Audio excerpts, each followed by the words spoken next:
বাংলাদেশের ইতিহাসের ৮০০ বছরের পরে ২০২৪ সালের গণ অভ্যুত্থানে যে ঘটনাটা ঘটে গেছে সেটা হচ্ছে লক্ষণ সেন, ইখতিয়ার উদ্দিন মোহাম্মদ বিন বখতিয়ার খলজির আসন্ন সেনাবাহিনীর ভয়ে নদিয়ার প্রাসাদ থেকে পিছনের দরজা দিয়ে যেভাবে পালিয়ে গিয়েছিলেন, গত ৮০০ বছরে এই বাংলার আর বঙ্গীয় জমিনের দ্বিতীয় উদাহরণ তৈরি করেছেন হচ্ছে বাংলার ফ্যাসিবাদী শাসন ব্যবস্থার নায়ক, শেষ বংশের শেষ উত্তরাধিকারী বেগম লক্ষণ সেন। ২০২৪ সালে পিছনের দরজা দিয়ে নেতা কর্মীদেরকে লক্ষ লক্ষ অবরুদ্ধ এবং অনিয়ন্ত্রিত অবস্থায় রেখে পালিয়ে ওনার প্রভুর দরবারে গিয়ে প্রমাণ করেছিলেন ৮০০ বছরের ব্যবধানে আমরা নতুন করে আরেকজন লক্ষণ সেন পেয়েছিলাম, এবং যেই লক্ষণ সেনের উত্তরসূরি হচ্ছে সেই দিল্লির প্রজাতন্ত্রের যারা শাসক ব্যবস্থা কায়েম করেছিলেন, যারা নমরুদ এবং ফেরাউনের উত্তরসূরি ছিলেন, যারা কারবালার ময়দানে মুসলিমদেরকে করে পৃথিবীর ইতিহাসে ঘৃণিত জঘন্যতম নামে পরিচিত হয়েছিলেন, সেই লক্ষণ সেনের মধ্য দিয়ে বাংলাদেশের ইতিহাসের নতুন করে গণপ্রজাতন্ত্র গড়বার যে আকাঙ্ক্ষা, যে ৭১ সালে আমার লড়াইটা ছিল, যে লড়াইটা বাস্তবায়িত হয় নাই, সেই অবাস্তবায়িত লড়াইয়ের মধ্য দিয়ে আমাদের শত শত তরুণ যুবক, রিক্সাওয়ালা, কাজের লোক, বুয়া থেকে শুরু করে শিশু পর্যন্ত শহীদ হয়ে নতুন বাংলাদেশ গড়বার যেই চৈতন্যকে জাগরণ করে দিয়ে গেছে, সেই চৈতন্যের প্রথমতম স্লোগান ছিল দেয়ালে দেয়ালে, যে শহীদ আবু সাইদ মুগ্ধ, শেষ হয় নাই যুদ্ধ, লাখো শহীদের গড়া দেশটা কারো বাপের না, অতএব বাংলাদেশটা কারো বাপের না।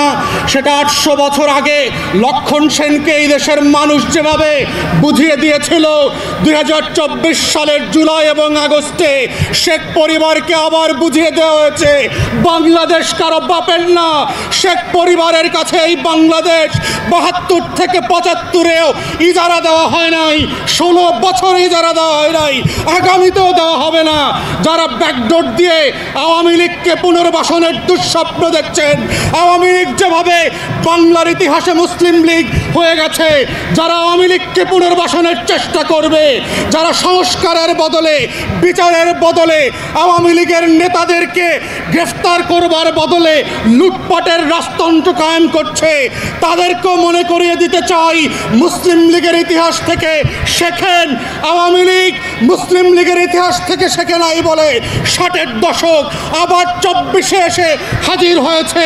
তাই গণ অভ্যুত্থানের স্পিরিট হচ্ছে বাংলাদেশ বদলে দেবার বন্দোবস্ত, গণ অভ্যুত্থানের স্পিরিট হচ্ছে নতুন করে বাংলাদেশকে ফ্যাসিবাদ মুক্ত বাংলাদেশ গড়বার প্রত্যয় তৈরি করা, গণ অভ্যুত্থানের স্পিরিট হচ্ছে সংস্কার এবং পরিবর্তন, গণ অভ্যুত্থানের স্পিরিট হচ্ছে গণতদন্ত কমিশন করে আমার ১৭০০ শহীদের প্রত্যেকটা লাশের প্রতি ফোঁটার বদলা নেওয়ার বিচার করা। গণ অভ্যুত্থানের স্পিরিট হচ্ছে ২৫,০০০ প্রতিবন্ধী এবং আহত মানুষকে বাংলাদেশের উত্তর প্রজন্মের কাছে পরিচিত করিয়ে দেওয়া। গণতদন্ত কমিশনের মধ্য দিয়ে গণ অভ্যুত্থানের স্পিরিটকে বাস্তবায়ন করবার জন্য আমরা এখন পর্যন্ত দেখি নাই অন্তর্বর্তীকালীন সরকার গত ৪.৫ মাসে একটা তদন্ত কমিশন করেছে। আমরা গত ৪ মাসে দেখলাম না পিলখানা তার জন্য যারা আমরা রাস্তায় রাস্তায় মিছিল করেছি গত বছরগুলোতে, তাদের বিচারের জন্য একটা তদন্ত কমিশন হয়েছে। আমরা এখন পর্যন্ত দেখলাম না গত ৪.৫ মাসে এই বিচার ব্যবস্থাকে ঢেলে সাজানোর জন্য ন্যূনতম আয়োজন করা হয়েছে। অন্তর্বর্তীকালীন সরকারের উপদেষ্টা আছেন, আমরা মনে করিয়ে দিতে চাই রাজপথের লড়াইকে ভুলে যাবেন না। বদলাতের রক্তের যে বিচারের দাবি এসছে সেগুলোকে ভুলে যাবেন না। আমলাতন্ত্রের ফাঁদে পড়বেন না। রাজনৈতিক দলের বাটপারি আর নির্বাচনের যে গণদাবি আসছে এগুলোর মধ্য দিয়ে যেন বিচারের দাবিগুলো হারিয়ে না যায়। তাই আমরা আশা করছি বাংলাদেশের ইতিহাস বদলে দেবার যে লড়াই ২৪-এ হয়েছে এর প্রত্যেকটা পরতে পরতে বাস্তবায়নের দায়িত্ব আপনাদেরকে নিতে হবে। না হলে ফ্রেঞ্চ লেবুল রেভলিউশন থেকে, রুশ বিপ্লবের ইতিহাস থেকে শিক্ষা নেবেন। আপনারা এবং আমরা গিলেটিনের নিচে আছি, বিচার করবেন, না হলে আমরাই বিচারের মুখোমুখি হব। এই বাস্তবতা ভুলে না গিয়ে বাংলাদেশে নতুন বাংলাদেশ গড়বার যে লড়াই, সেই লড়াইতে আপনারা লড়াইয়ের মতো করে সামিল হবেন।